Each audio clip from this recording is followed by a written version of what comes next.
د دنیا په عظیم سرمایو کې په قیمتي شانو کې در ټولو زیات قیمتي سرمایه او قیمتي شی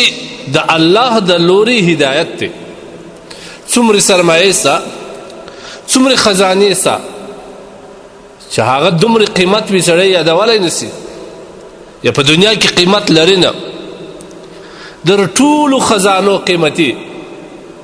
در ټولو زیات قیمتي شی ارزشناک شی د انسان د پاره هدایت دی. دا یو عظیمه خزانه ده د الله د لوري. که الله جل جلاله چاته هدایت نصیب کړي دا د مځکې پر سر په ټولو انسانانو کې دا شتمن کس دی. هر قسم خزانه او دولت الله د تور کړي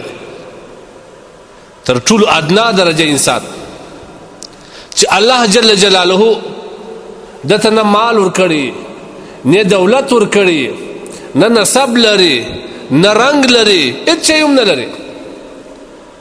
غربت و مسکنت د عادت سر کالی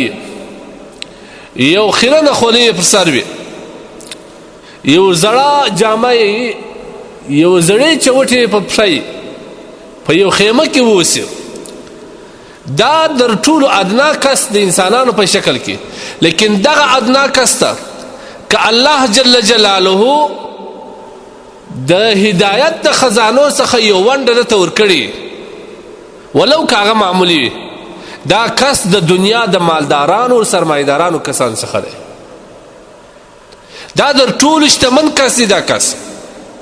ولو که دی په خسته حالاتو کې دی ولو که دی څه نه لري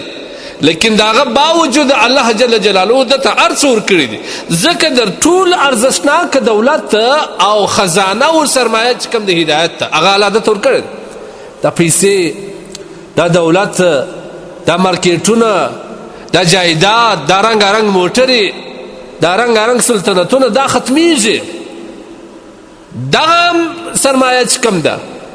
یا دغه دولت چې کوم دی یا دغه خزانه چې کوم ده دا هلته را ژوندی کېږي چېرته چې د دنیا سرمایې ختم شي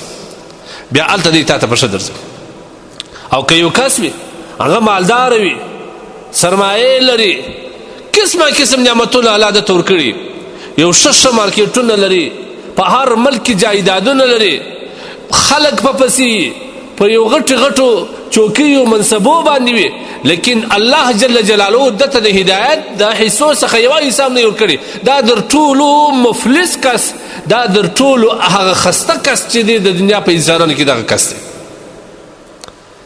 لهذا مال او دولت جایداد پیسې دا د دنیا ارزښت ظاهري ارزښت خو لري لیکن حقیقي ارزښت نه په دنیا کې لري نه په آخرت کې لري. کې درلودی الله جل جلاله به کافر ته یو غړپ د اوبو نه ورکړي. حدیث لري که چیرې دنیا الله ته د غماشې د یو وزر مطابق لږ غوندې غماشې به څه وزرې دومره حیثیت الله ته درلودی دومره قدر درلودی لا به کافر ته یو غړپ هم الله کله ورکړی. لیکن دا خبره چې الله ته دومره حیثیت هم لري او کافر هغه دی آباد دی. دا نه معنی چې موږ مسلمان باید هر څومره خسته حالات کې نه موږ باید دولت هم ډېر کړو پیسې هم ډېر کړو لیکن اصلي شتمني اصلي دولت موږ د لاسه نه وباسو چې هغه هدایت دی. ځکه قرآن عظیم شان هغه کسان چې پر هدایت باندې چې کله د قیامت په ورځ الله جل جلاله هغه هدایت والا کسانو ته د جنت فیصله واوروي او کافرانو ظالمانو غیر هدایت والا کسانو ته د جهنم فیصله واوري بیا هلته د دې دولت قدر قرآن بیان کړی دی تا ته معلومیږي. قرآن څه وایي ربما یود الذین کفروا هغه کسان چې کافرانو دنیا ته سره د کفر ولاړه د هدایت و د اسلام سرمایه نه وه ورسره دا کسان چې کله د قیامت په ورځ الله جل جلاله دوی ته د جهنم فیصله وړاندې کړي ورته وی وایي دی څه وایي لو کانو مسلمین کاشکې موږ مسلمانان وای کاشکې موږ مسلمانان هلته به د هدایت سرمایه او د هدایت د خزانې قدر و قیمت بیا درته معلوم شي. په دنیا کې خو نه معلومېږي ځکه په دنیا کې دا مارکیټینګ نشته په دنیا کې دا څه مارکیټ نه لري سړی قیمت وپوښتي یا د هغه قدر و قیمت معلوم شي. د دې مارکیټینګ په آخرت کې معلومېږي چې کله د الله د لوري فیصله د هدایت والا کسان لپاره د جنت ته او د غیر هدایت ته د دوزخ فیصله وړاندې سي بیا به هلته کافران قرآن څه وایي کافران به کومه تمنا کوي قرآن عجبه بیانوي لو کانو مسلمین کشک مسلمانان وای کشک دی مسلمانان وای او بیا به د دې دپاره په هغه آخرت کې د دوی به خواهش داسې چې د ځمکې د سر په اندازه مې سره زر شیندلي وای خو دغه هدایت مې نور پیدا کړی وای لا به دوی دې ته تیار وي چې دومره سره زر وشیندي